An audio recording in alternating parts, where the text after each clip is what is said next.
Imagine there's no heaven. It's easy if you try. No hell below us, above us only sky.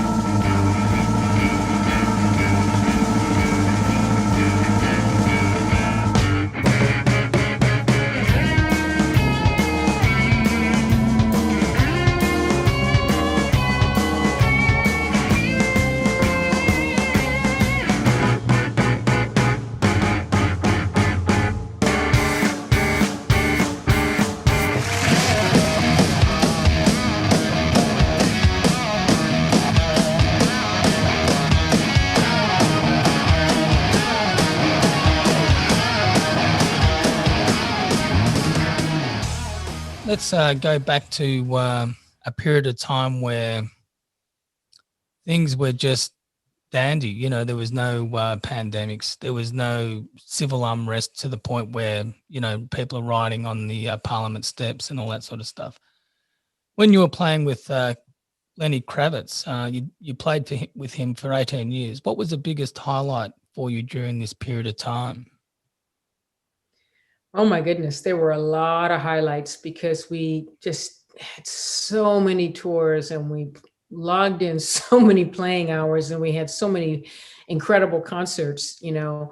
But I think to be able to tour and for the bulk of that period to have the same unit, you know, and to be able to grow as a unit, I love that. You know, I love growth.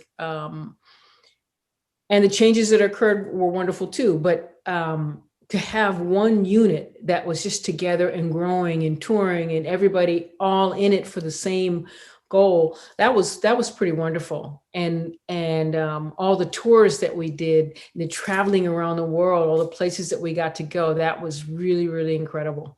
You know, and I remember the first time I went to Sydney, to Australia period, was with Lenny. And when I got to Sydney, I wanted to move there. I started looking at real estate. I was looking at condos and apartments and small houses. And I was like, wow, I want to be here because this city has everything I love. It has the beach, it has the outback, it has great food, it has incredible shopping, it has nature, it has this, it has that, you know, the air, the this and the people. Oh, I want to be here. And then I was like, oh, no, this is way too far away from home. I can't be 3,000 miles away from my mom and my family and, you know, and all the other gigs that I'm doing. And it's just be too difficult, you know. So I didn't do it for those reasons, but I'm telling you, it made me want to. So, you know, just traveling to great places was incredible. But I would say first and foremost was the camaraderie that we had as a band, you know, and really logging in so many hours and the growth that we had as a unit. Yeah. I remember seeing a film clip where you've got the glasses on and you got the big hair. And to be honest with you, this is no offense to you. When I first saw that, I thought you were a model. Like, you know, Robert Palmer had the girls in Symphony. I thought, in my first impression, that's what I thought you were. You were Lenny Kravitz as, you know, like a model playing drums. I didn't realize you actually, he's drummer, you know. Mm-hmm. That's the honest truth. It just looked like a cokehead or something. I don't know. It's That's funny. Nobody ever told me that. Yeah. Because, you know, when I look at those models who you just mentioned, when I see that video, they don't look like they're really playing. They just look like they're going to do. Yeah. But I'm really playing. Yeah, you're playing, yeah. You know, nobody's ever said that to me because people could see that I was really hitting the drums. Yeah. You know, but I guess, you know, it maybe having been kind of a novelty at that time, you know, maybe it just didn't cross your mind that could be a person who's really there playing drums. But here we are. And, you know, I'm not a model. I'm not a fake drummer. I'm the real deal. I play my drums all the time. I practice as hard as anybody can even fathom. So I'm all in it, with the drums and with playing.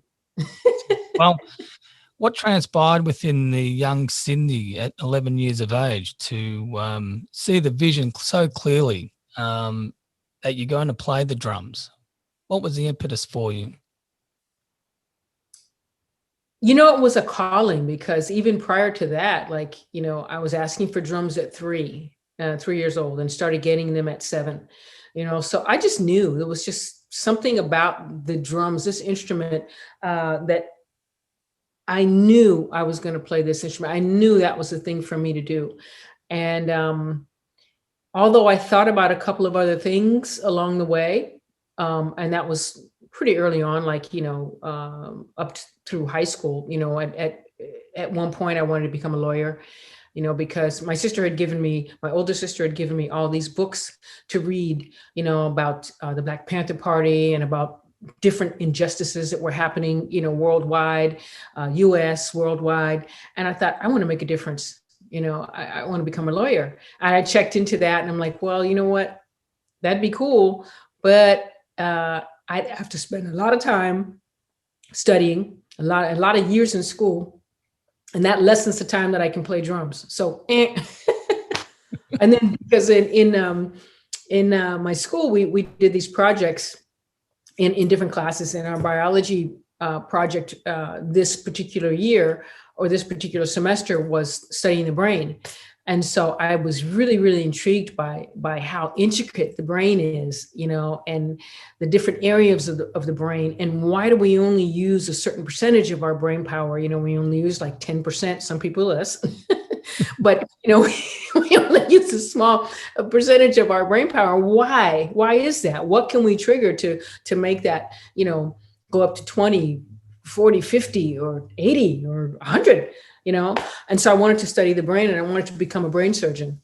Wow. And I checked into that too. And I was like, oh, no.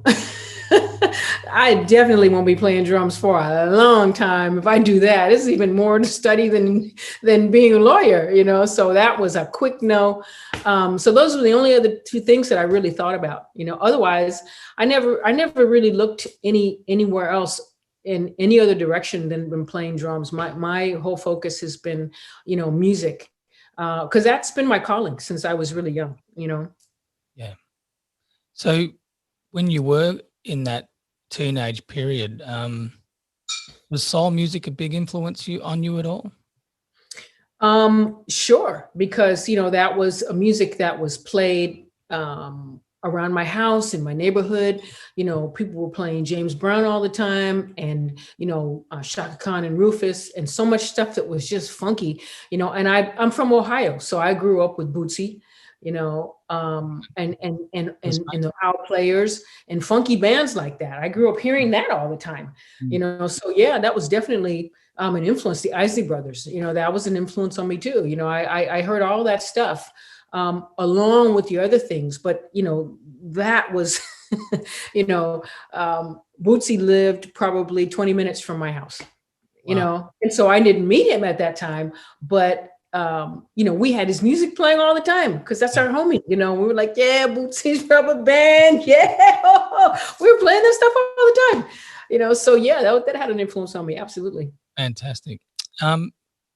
So when you've seen that process, from that period of time, you saw the soul music being a something that you listen to, and you can feel the soul in the music. What's happened to that going forward? Like currently, is there still that type of element within soul music, or do you think that was then? The difference in R&B now is electronic has moved into the sounds, and you're not quite getting the same rhythm. Do you find that, or is it just my imagination? Because I really believe the stuff from the 60s, early 70s, mid 70s, even the early 80s was just incredible, the stuff that was coming out of America. But post, say, 1990, as much as there's been some great rap, but soul music itself, it's sort of taken a back seat that type of soul music. Do you think we'll ever see that again? I think we will. I think we will because as we're looking at things that are happening socially, you never know. We could get to a point where people who could once upon a time afford those electric gadgets can no longer do so. And then we have to go back to only that, Your voice. and yeah, and that's why that music sounded like it sounded. Yeah. There were all the things that were happening socially. Yeah. That got people thinking, they got their hearts beating, and got them happy or got them angry or got them involved or got them whatever, and that brought about a certain element in the sound, a certain emotion in the sound, a certain feeling in the sound. Yeah. When you add too much technology to something, then the technology is using you rather than you using the technology. And so the music takes on the feel of whatever that technological piece is, whatever that instrument is, whatever that participle of the music is. And, that can be pretty sterile. Yes. So there's a lot of music today that sounds sterile. There are a lot of cats who are like, you know what, I want my music to sound real. I want it to sound heartfelt, and they understand the balance, or you don't even use those things. But at least if they do, they understand the balance of interjecting humanism, and human feeling, human emotion. And I don't care what kind of machine you have. No machine to me can out emote the human heart. Yeah.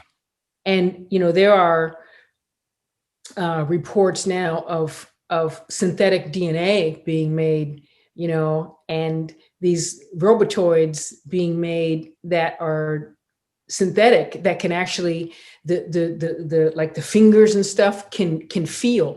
So if you pinch it, it can respond, fake the feeling of feeling that pinch, the hurt or whatever, but nothing to me can come close to the soul of a human being, the heartfelt emotion of a human being.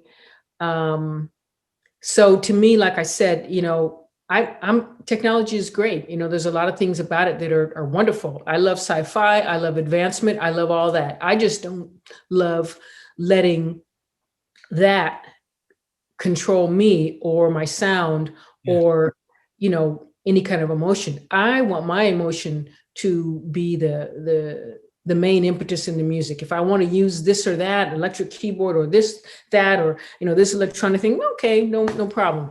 But to me, that should not overtake the music. And if it does, then we have the issues that we have in a lot of the music, where it all sounds compartmentalized. It all sounds like the same song. Every singer sounds like the same singer.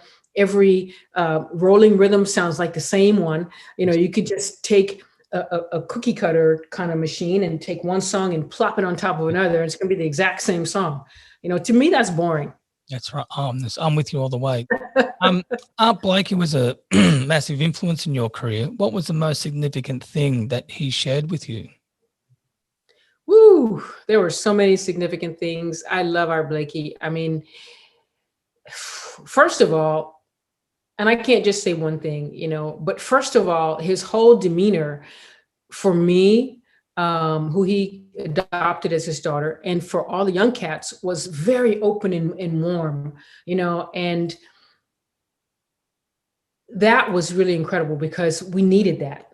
We needed to be able to look up to the master of the music, and for him to welcome you with open arms was like, oh man, the best feeling in the world. And beyond that, the most magnificent thing about him was that anytime you were in his presence, you left that room, that theater, that club, or whatever it was, or that car, wherever you were hanging out with him, you left there feeling and knowing and being completely proud of whoever you were. you know, whether you were a woman, a man, black, white, red, green, a piano player, drummer, guitar player, whatever, American, you know, Japanese, whatever, Australian, you know, from New Zealand, whoever you were, whatever you left there being so proud to be that and to represent that, that you just felt like you were 10 feet tall. You know, Art Blakey was just so acknowledging of the human spirit and the human essence and everybody's ability to contribute to this realm. And I never heard him put it that way, but to me, that's what he was saying. You know, you are here to contribute all of the gifts that the Creator has given you.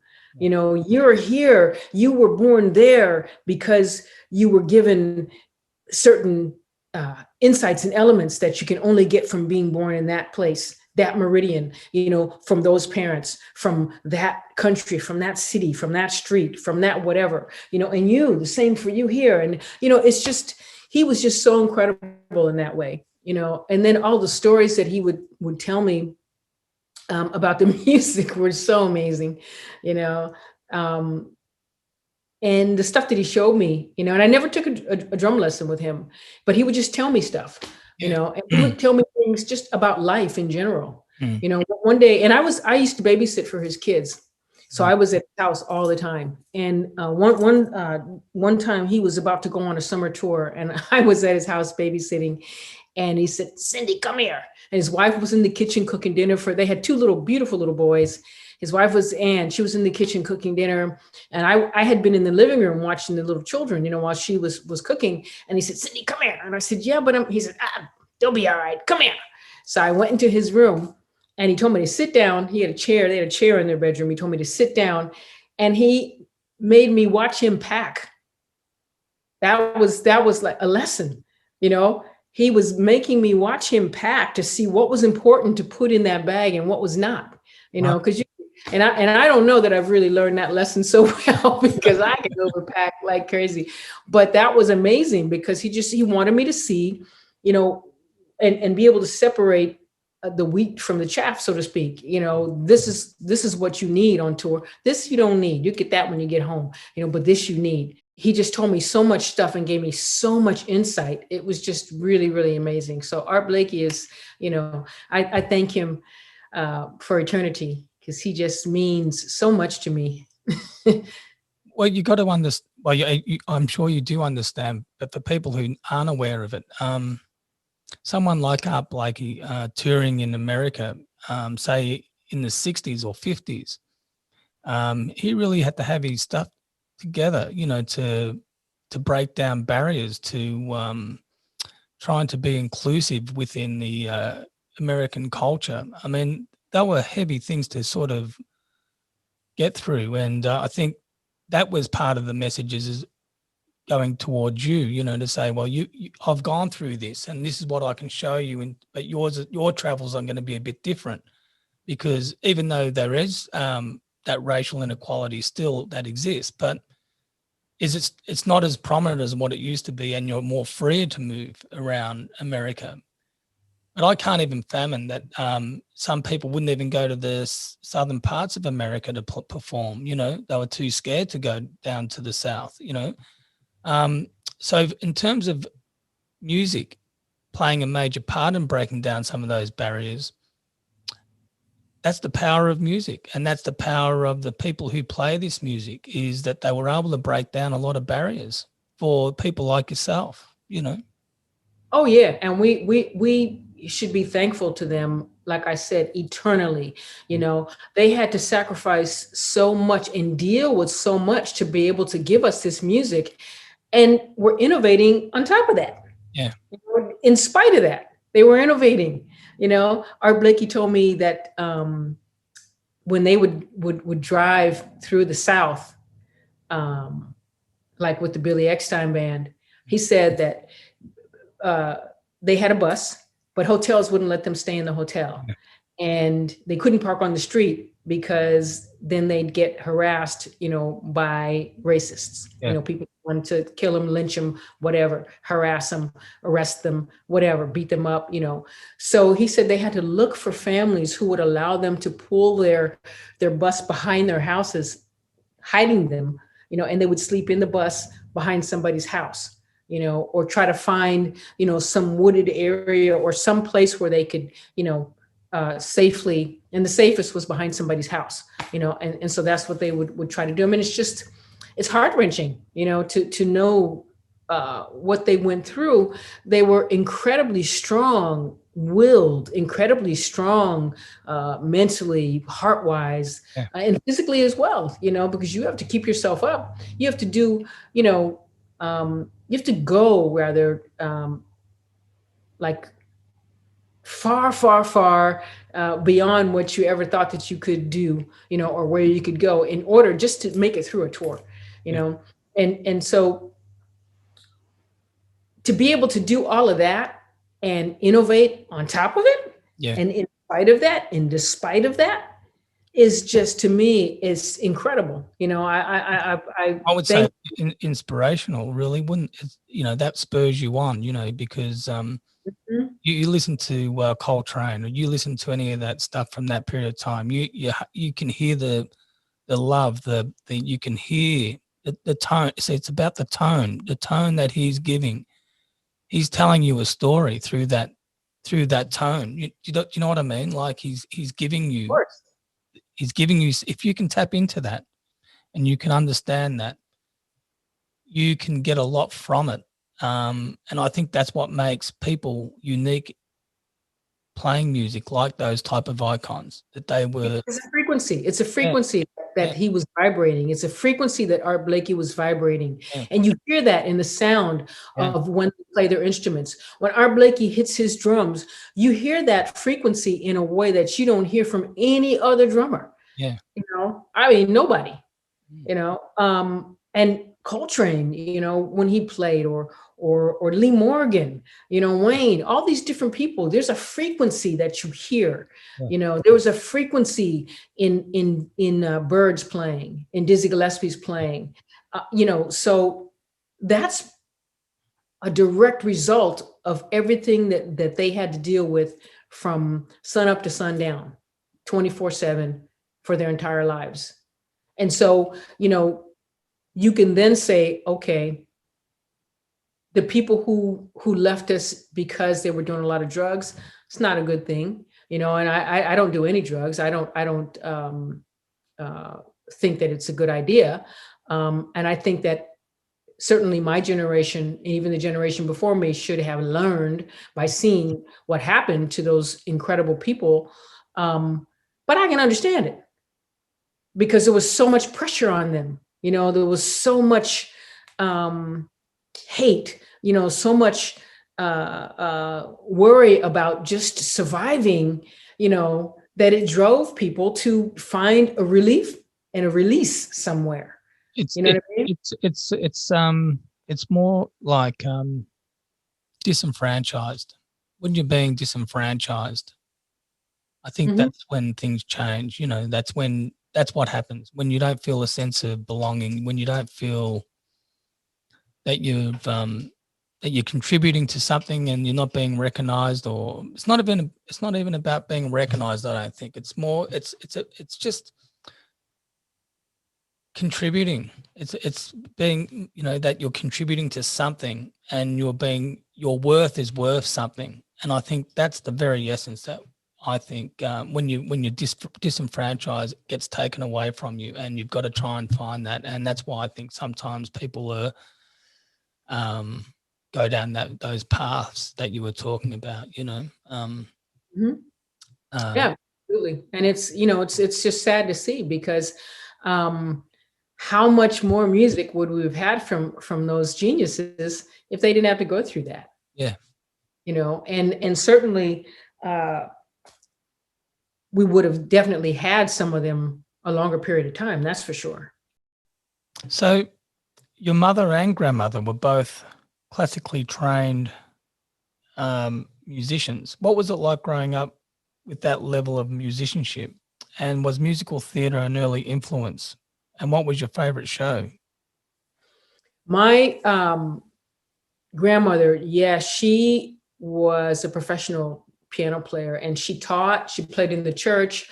And she's a classical piano player, classically trained. And it was amazing being around her because she was 4'10", this little thing.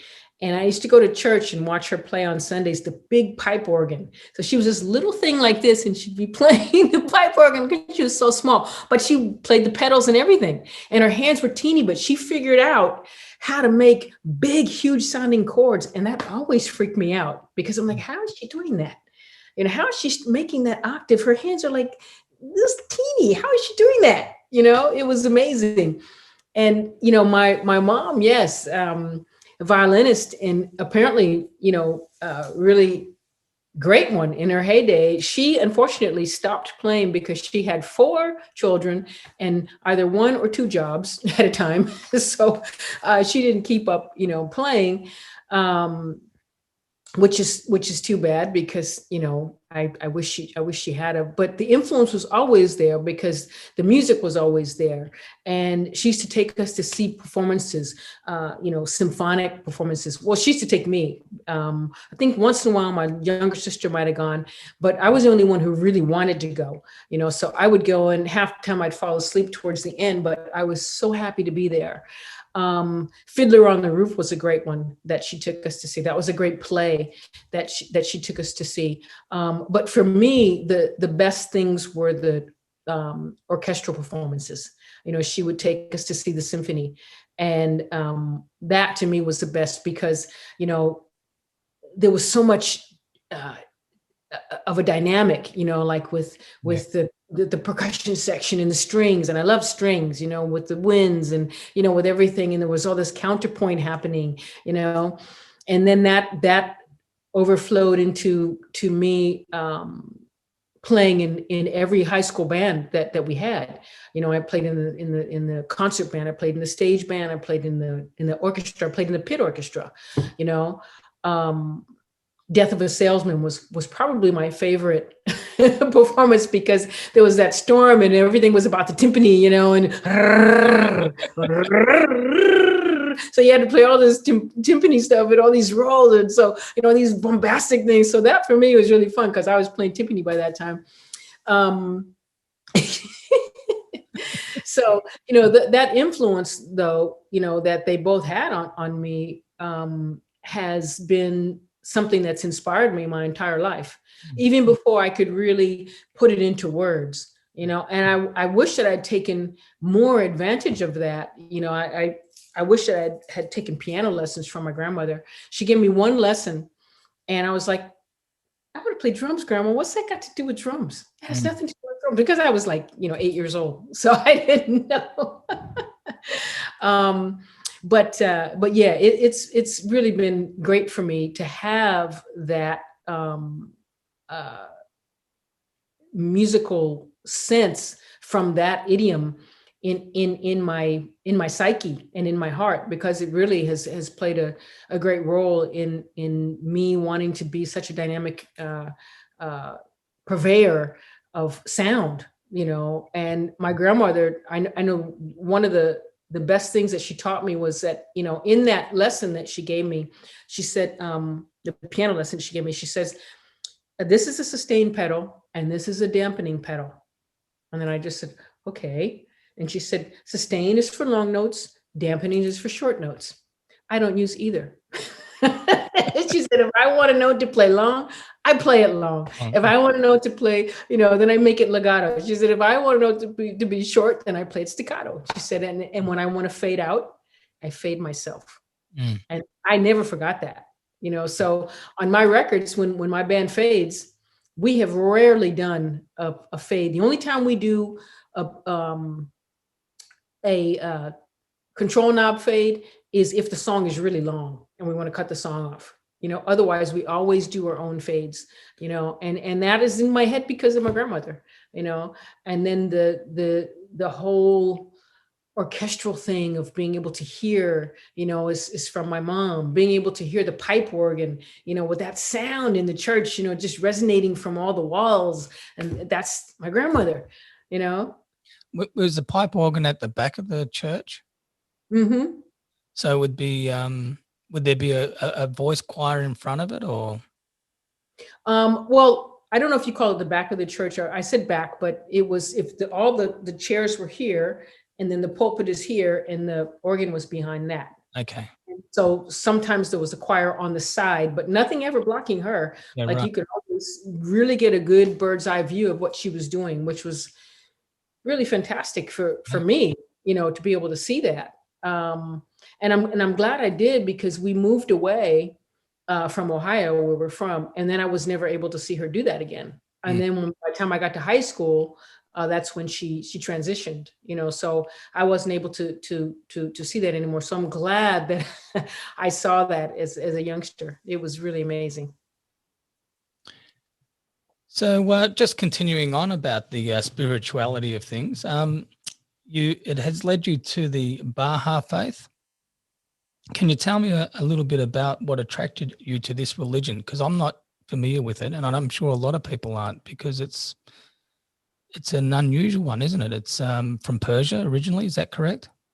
From Persia, yeah, the Baha'i faith. Yeah. The reason that I got into that was I was about 12 or 13, and I was flying a kite, and it landed in this lady's yard, and I was like, uh-oh, I'm in trouble. I have to go in her yard and get this kite. I don't know these people, So I kind of sheepishly went into the yard to get my kite, and this woman comes out, and I thought, I'm in trouble. She was so nice, and I met her, and then her husband came home, and I met her husband, and they invited me to become their babysitter. They had a little 6-month-old at the time, little boy, and so I became their babysitter. I babysat for them, and they were so nice. And one day I said, Pat, how can you be such a nice person? How can you be so sweet? How can you be, just so giving and so incredible? She says, well, the reason that I can be that is because I'm a Baha'i. And I was like, well, what is a Baha'i? So she gave me these books, and I started reading. And what I liked about the Baha'i faith is that it's totally into oneness of humanity, oneness of the human spirit. There's no separation. There's no clergy in the Baha'i faith. So everybody is, on the same level. They say never kiss anybody else's ring, which means, to me, that means that, it doesn't mean that you're over anybody or anybody's over you. We're all God's children. We're all here to learn and improve ourselves with the lessons and the life situations that we need to. But, no one is better than another person. Which to me, I thought was amazing, gave me an incredible amount of confidence in just knowing that I'm proud to be a child of God, and I, oddly enough, and it's funny because I started reading these books, and my mom said, what is the stuff you're reading? And I said, well, that lady I'm babysitting for, Pat, she gave me all these books, and she says, well, what is it called? Baha'i faith? So my mom was worried that they were, turning me into something that was weird. Yeah. So she started reading, to make sure that I wasn't getting, indoctrinated into some cult or some strange thing. And she loved what they read so much. She became a Baha'i herself. She's a Baha'i to this day, So it's a beautiful religion and a beautiful philosophy. I myself am not into one particular path right now in terms of religion. I'm more into spirituality.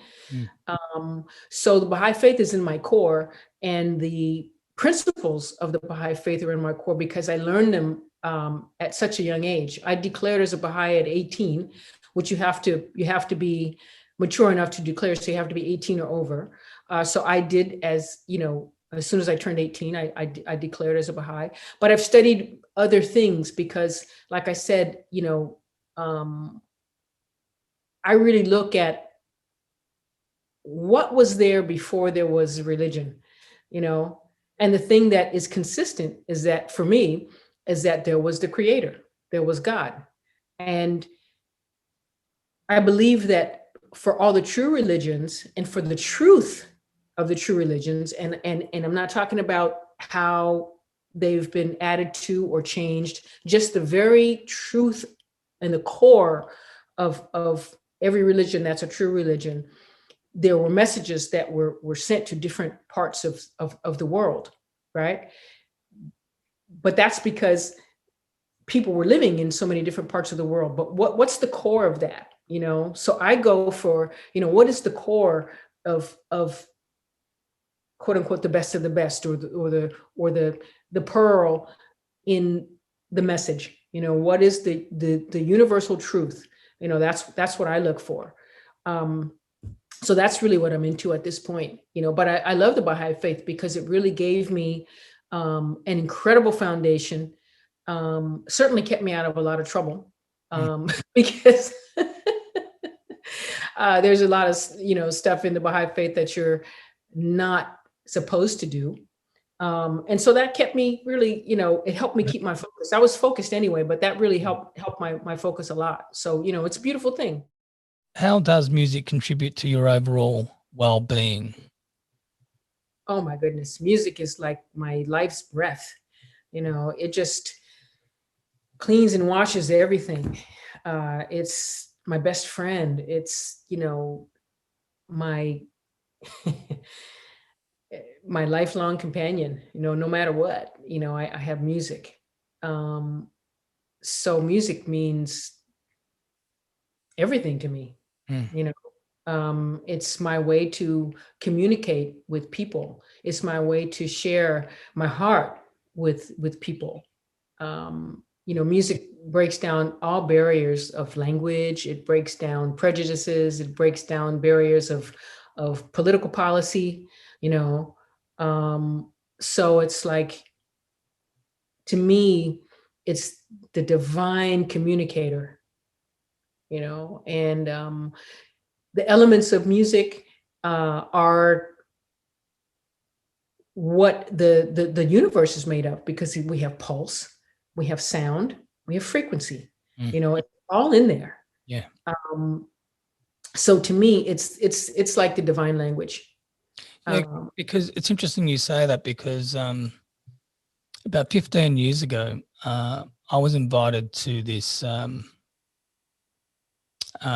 It's sort of like it was a small room. It was part of the community centre in Footscray, which is in the western suburbs of Melbourne, and it was a Sunday afternoon. It was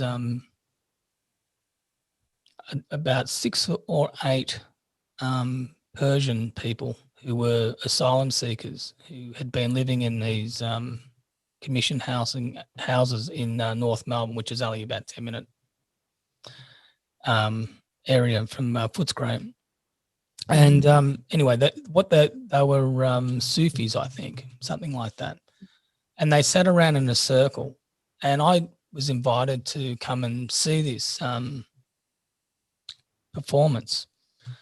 And I didn't know what to expect, because I never experienced anything like this. And they all had those hand drums, and we were all we all sat around them while they were in a circle themselves, but they were on a raised platform.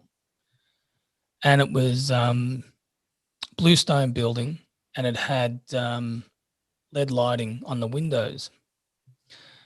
And the main Sufi, I guess he is, he said, "We'll start on time, but we're not sure when we'll finish. But the drum will tell us when we finish." So they went through this whole process of this trance, playing these drums. And after about 10 minutes, my body, without me controlling anything, I just got up and started moving. It was the weirdest thing I've ever experienced. And then everybody else started doing something, you know, and it was not dancing like erratically or anything like that, but just movement. The drum made you move. And that was the first time I thought the power of music influencing the vibration of the human body without my consciousness trying to butt in to overtake that feeling, just let it roll, and how they can manipulate that. It was it was one of the most incredible things I've ever experienced. Sounds amazing. Yeah. Yeah, sounds incredible. I've not done anything quite like that, but I can definitely attest to the music transcending spirit and the physical body, and touching people, in ways that we wouldn't have expected. Yeah. Healing Yeah. in ways we wouldn't have expected. Uplifting, of course, so it's definitely a thing, and it's definitely a real thing. I understand that you have to have the foundations to be able to work off that momentum that you might get into it when you're playing live. So that I'm talking more about the live situation, because I think that's when it can happen more spontaneously than But you get into that. You get into a zone. It doesn't mean that you're playing willy-nilly and you don't know what you're doing, but you definitely get into a zone for sure. And sometimes in concerts where I'm just playing a drum concert, if I'm doing a drum clinic, I'm just doing a solo drum thing. It's like, whoa, how did I get to this? I don't even know. It's just a stream of consciousness that came, and there can be a stream of consciousness that can happen with the collective of a band too. Yeah. And you can still be in the zone of whatever template you're playing, but that can still happen. So I've seen it happen, and I've had it happen. It definitely happens when you get so far into it that you're kind of on the other side, if that makes any sense, and everybody in the band is in that same space as you. Yeah. And the music transcends barriers of dimension. So it's like you're not in the third dimension anymore. Now you're approaching the fourth dimension or the fifth dimension, of a reality where things are shifting and things are, morphing into some other kind of energetic experience. That can definitely happen. Yeah. I wanted to make that point about jazz because I believe people need to know that. Yeah. But there is certainly the element of the spiritual connection that we all have to the all, that we all have to each other. And that happens in the music. It can happen. It doesn't always happen, but that can happen in the music. Yeah. Yeah, it's an amazing I think that's the amazing equalizer is music. No matter where you go in the world, you're always going to find folk music somewhere in the world. Someone's playing something that's unique to their region, their village, their country, whatever it may be.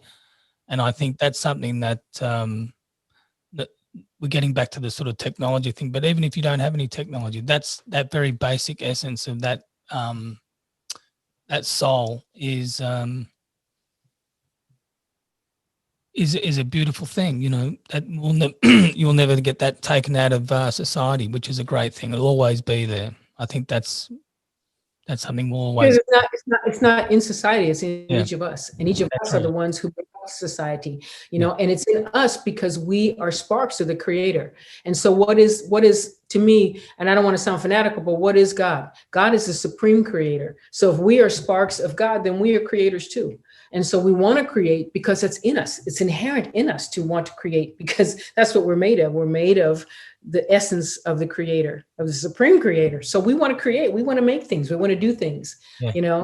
We want to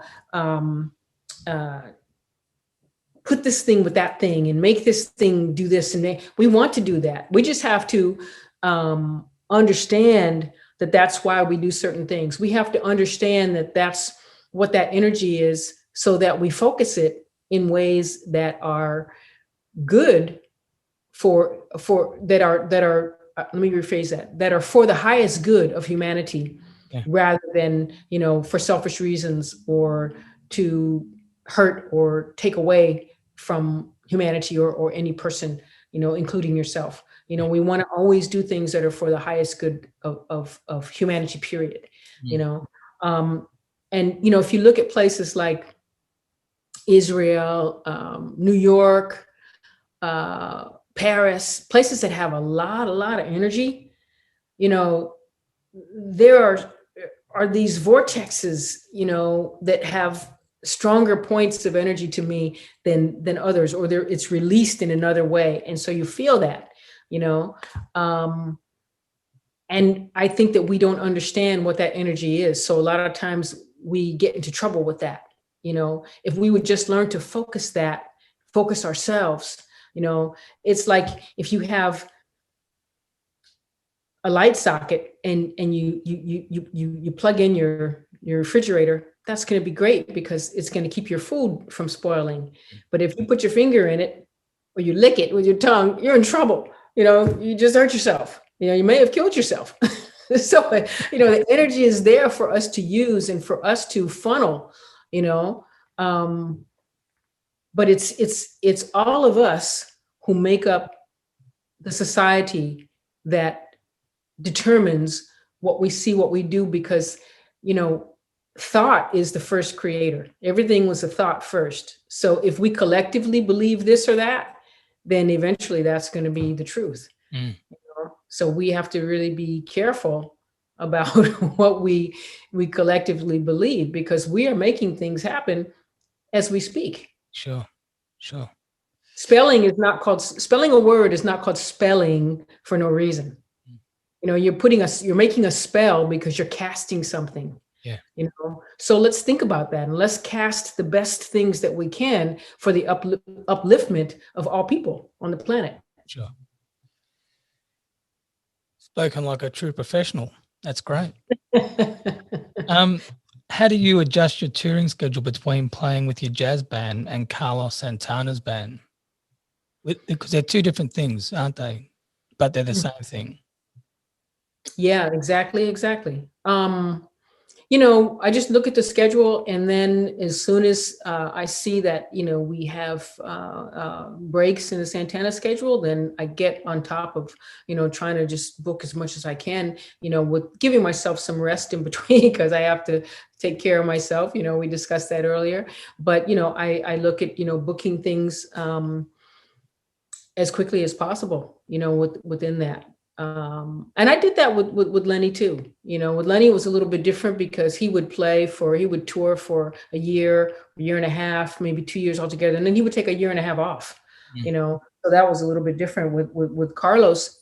We'll tour for a few months and he'll take some months off, then we'll tour for another couple months. Then he's going to take time off, so it still works out to be really good in terms of me being able to, present both sides of myself, Yeah.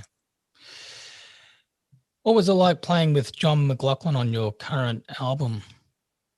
That was incredible. John is so, I giggle because he's just got such an amazing energy about him. And he's, one of my heroes, John, John McLaughlin, love him. When I used to listen to Lifetime, original Lifetime, that band it's one of my favorite bands, and that band just blew my mind. So when I had the opportunity to play with John, I was just beside myself, and when he said that he would play on my record, I was oh my gosh, I was grinning from ear to ear, I'm still smiling on that one because I didn't expect him to say yes, but nothing beats a failure but a try. So you got to try. Yeah. Fortunately it worked out, in this case. And he just plays so incredibly, his musicality is just on such another level of just impeccableness and incredibleness, his whole sense of where things should go and where they flow is just amazing. So to just be in his presence it's an upliftment, some notches to be around him. And, another incredible thing that I got to experience was that I was playing in Montreal with Carlos with the Santana band, and at this time I was tootling around with him, but I was sitting in. You know, I wasn't fully in the band like I am now. But Carlos said, "Well, you know what? John's coming to sit in, and you're going to come. You're here. Why don't you guys do like a mini Lifetime set?" I was like, "Are you kidding?" He said, "No, let's ask John." I said, "Yes, let's ask John." And John said, "Yes." So Benny, the bass player with Santana, and Dave Matthews, the keyboard player, and myself and John, we played some Lifetime songs. Awesome. And afterwards, John said, "Cindy, you know what? I haven't played these songs since 1969 when I played them with Tony." And I was like, "Oh man," you know, it was incredible. You know, so being around John has just been just been amazing. I love him. He's just so advanced musically, and he knows so much. You know, just rhythmically, he's like on a whole nother level. Does he live in America, or Is he American? Yeah, does he live in America, or does he live in? No, he doesn't. He lives in Europe. Yeah, Okay. He lives in Monaco, I believe. Yeah, if he lived here, that would be incredible for me, because I could get at him more, you know. So how did you, when you made the your album, which one of your title tracks is the cover of Imagine, what made you select the arrangements for that song? Because it's a very iconic song, and some people will say you don't mess with the culture with something like that, but you did it great. I thought it was fantastic. I appreciate that. Thank you so much. I wasn't looking at it as messing with, you know, because I've heard so many other people do that song, and somebody wrote on my page and they said, "Oh, you shouldn't have done that song." Well, why not? Other people have done it. You know, we just did a different version, which I wanted to do. You know, Narda Michael Walden, my producer for those vocal tracks, he said, "What song would you do if you were to do a cover?" And I said, "My number one choice is Imagine." I said, "But I don't want to do it the way, with all due respect, I don't want to do it the way I've heard other people cover it. Yeah. You know, I want to do like a funk rock version, which represents me and what this record is about, and also represents today's energy, you know." So I would want to change it up. I don't want to do something like that. You know, I want to do it the way that I would hear it, you know, and to me, that's the way that we did it, is the way that I hear it. And you know, I'm really proud of it. And I, in spite that one person who said we shouldn't have done it, Yoko Ono loved it. So for her to love it and give it her thumbs up, you know, to me, it's just like John saying, "We love it. I love it." You know, so for me, that's like the ultimate. I don't really care what anybody thinks now, because she loves it. You know, I love it. I'm very proud of that arrangement. You know, I'm proud of Narda for the things that he put together. I'm very proud of Carlos. That incredible solo just took the song to a whole nother, you know, level. I'm proud of everybody on that track, because I think it brought something out of it that brought it into today, but did not take away from the message, didn't take away from the vibration, and didn't take away from the simplicity and the beauty of John Lennon and Yoko's message, you know, the original message. So I'm really, really, really grateful that we have this version. Did you do that live in the studio, or did you have to get other people to play in their own studios and send the files over? No, we all did it in the studio. So the rhythm tracks we all did in the studio. Of course, I didn't sing and play, so I sang the vocals over it, and then we had the choir come in and do the background parts after I played my lead stuff. So we had that, and then let's see, Carlos did his solo after we laid down all the stuff, because I wanted him to hear where the vocals were and what was happening on the tag of the song, where the vocals between my lead and the choir, you know, the background vocals. I wanted him to hear all of that, because he's got such an amazing ear for being able to play in between stuff. You know what I mean? Like he can just play in between instantaneous stuff. the cracks of what you're singing, the cracks of what the vocalist is doing here. So I really wanted to capture that. So we had him come in and play after we, put all the other stuff down. And he just, like I said, he just took that song into a whole nother level when he put that solo on. We were like, whoa, Yeah, okay. That solo is it's like a rocket ship, isn't it, really? Oh my gosh, it's incredible. Yeah, I mean, he's an amazing, individual. But that solo, I love it. I sing it all the time. And if I could play guitar, I'd play that song like he did. I just can't play it, but if I could, I would. And my final question is about your drums, because I noticed that you use pinstripe skins a lot of the time. Is that for a particular reason, or do you prefer coated skins? What's the reason for your choice? They're not pinstripe, actually. They're not pinstripe? Okay. No. What I've used a lot, I think I have a pinstripe head on the bass drum sometimes, but on the toms, I've never used pinstripe. I've used a pinstripe on the bass drums, but on toms, I've been using black dots. Yeah. So black dots or coated white coated white with black dot. Yeah. And on the instrumentals, the kit that I was using had black dots on top and bottom, black dot on the batter side of the bass drum, and a clear head on the front side of the bass drum, with coated white on the snare drums. Yeah. For the stuff that I did with. Do you think it gives you a different attack when you hit the black dot, as opposed? I mean, it's a softer tone on the black dot than what you get on a white coated skin, because the white coated skin gives you a lot more attack. Would you agree with that in its sound? To me, the black dot gives you a more centered sound, and it gives you a more centered tone, so when you're going for a tone that's really round and full, and a note that is like boom, that gives you that. That's what the black dots do for me. Okay.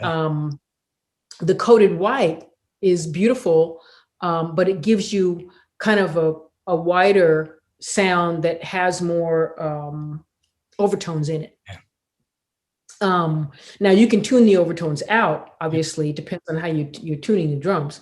But basically that's what that tone gives you, with the coated white ambassador. You start playing like the Emperors, the thicker ones, then you're getting into more of a controlled sound again, with that Emperor, or certainly if you're playing Calf, then you're getting even more so.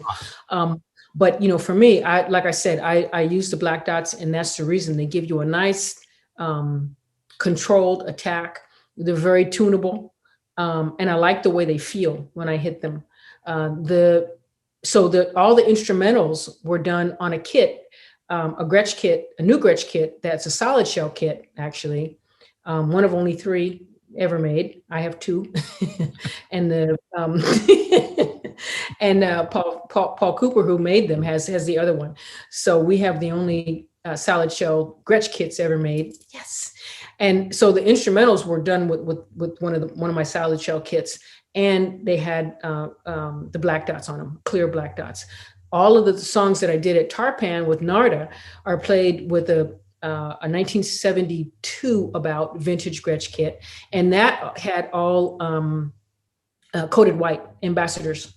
I didn't have the black dots on those. I had the coated whites, and I brought them into the studio, and I was going to change the heads, and I started tapping around, and I'm like, you know what? Can I hear that? And they sounded so good, I just left them. And the heads are really old, and that's why I was going to change them. But they sounded so good. I'm like, well, how do they sound to you guys? And they were like, great. I'm saying, okay, I'm not going to touch them. I'm not going to question that. They're old, but they've been on there for a long time. Trust me. But I was like, okay, I'm going to leave them because they sound so incredible. So, on those songs, I kept those heads. It sounds great. I mean, do you ever use calf skins at all?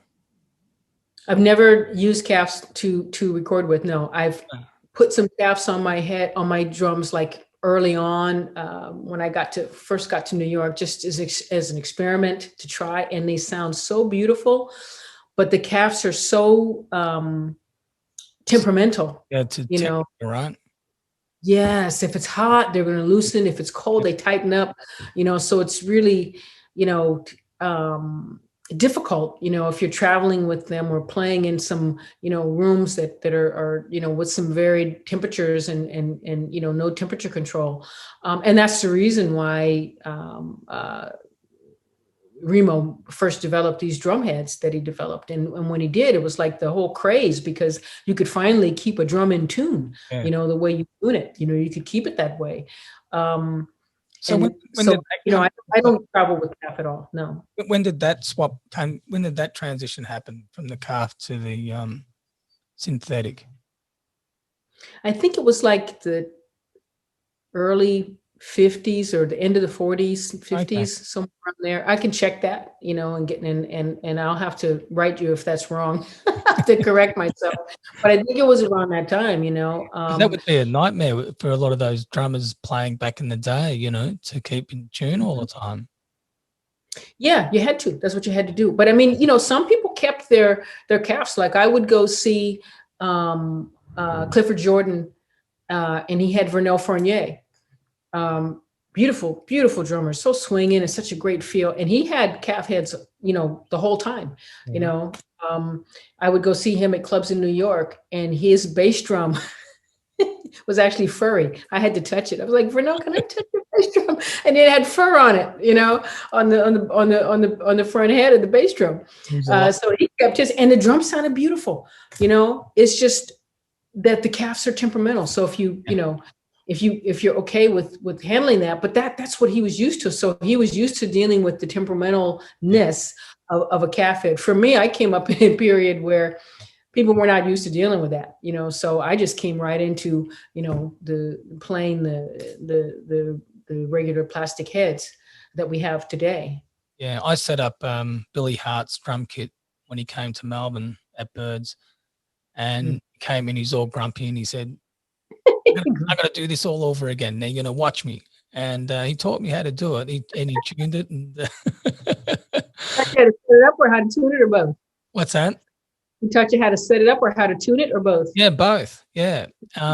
And do you think I can recall how he showed me? Not a chance. I was in for about the week after I had it down pat. I knew exactly how to do it. And and then I just lost it. I just couldn't remember it. It was bizarre.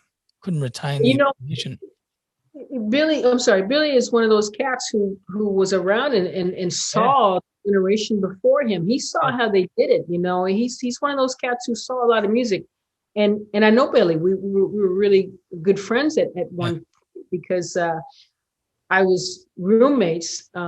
Wallace Roney and I were roommates with Billy's girlfriend. So we saw him all the time, and beautiful cat. So nice, and such a musical drummer. He just plays so great. But he had a lot of stories because he saw, and he was very observant. So he checked out, all the cats. So he knew that whole scene. He knew all the stories, he watched the cats, he was able to watch Philly and Elvin and Tony and Art Blakey and Jimmy Cobb, and he saw all those guys, Louis Hayes, so when he hits the drum, he can acoustically it's so loud. He knows how to get a sound out of him, but that's one of the things that I would say. I feel sorry for the younger cats, because again, Billy got to see Art Blakey hit the drums, so he got to see how that guy got such an incredible sound. I mean, I've seen Art Blakey play at Sweet Basil's and actually move the stage. The stage shook. I've seen Elvin Jones play at the Blue Note and play on his snare drum, and the snare drum pops up off the stand when he's playing brushes. Wow.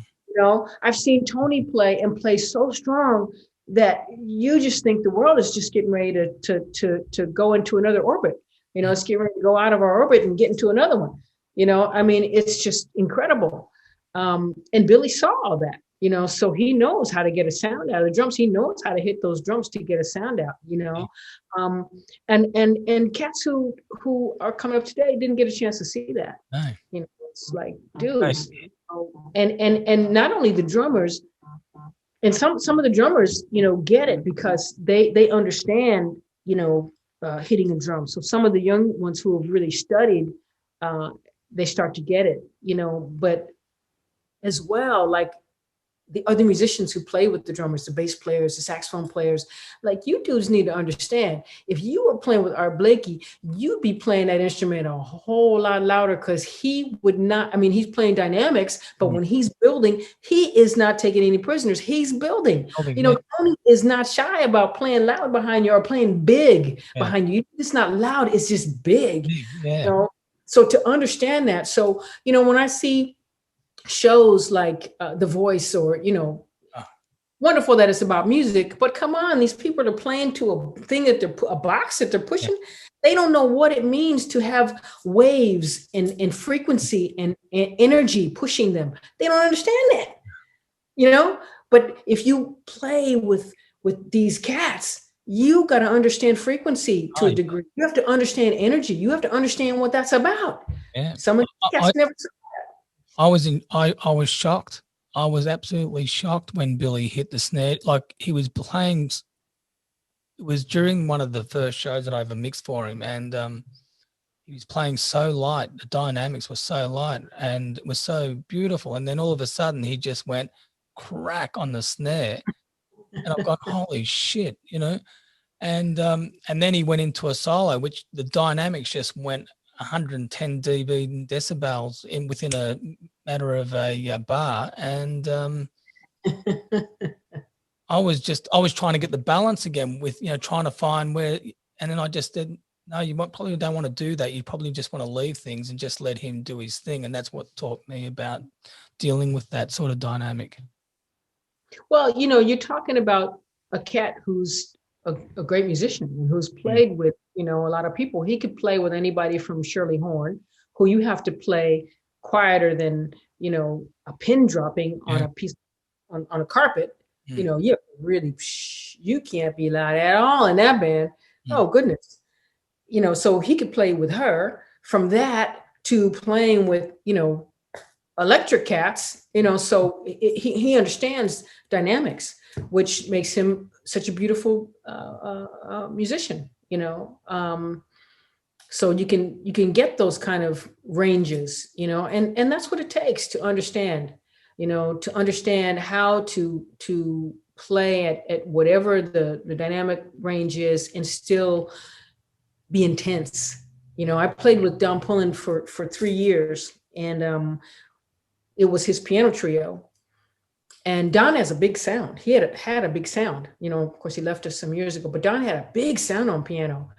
But even so, I had to learn how to play with the intensity that he wanted, because he loved the drums and he wanted this out of the drums. But I had to be able to do this underneath his piano, but still pushing.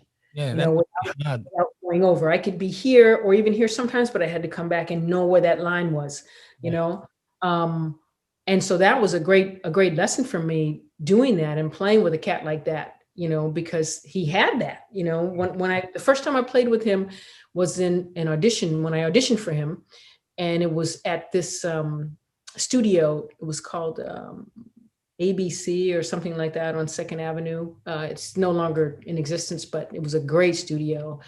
When I came in and I knew the record was the record that he had done with New Beginnings, and Tony was on that record. So I knew all the music cold because Tony is my hero and I love Don. So the two of them was like, oh, this is candy, so I knew all the songs before I came in, and I knew what the sound of each song was. I knew the timbre of the songs.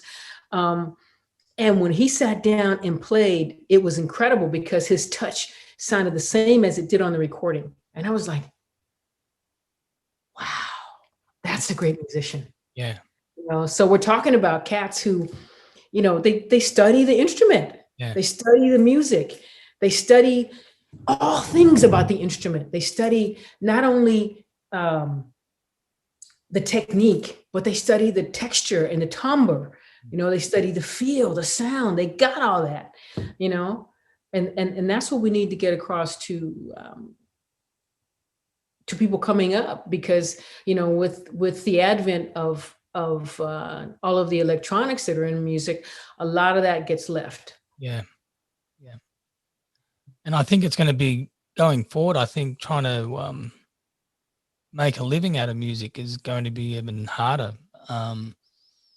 Whereas before you actually had record companies, you had record labels, you had contracts, you had publishers.